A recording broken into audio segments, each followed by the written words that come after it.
Guys, kung makita nyo guys kahapon, ang dami pang mga sanga yan guys. Ngayon nulog na lahat nila oh. Clearing na guys no. Meron pa dun sa kabilang ano guys oh. Yan, titirahin pa nila yan. Kung magputol dito guys, ganyan no.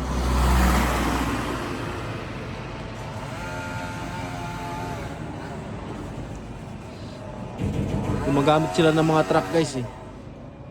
Yan, mas papunta pa rin guys oh. Marami pa yan. Gagawa ng ano dito guys, kulungan ng ano eh, baka, mga ranchuan. Kaya pinutol nila guys oh. Hanggang doon yan sa dulo guys, doon oh. Kaya ranchuan din yan guys, mga baka din yan. Kaya pinutol nila yung kahoy.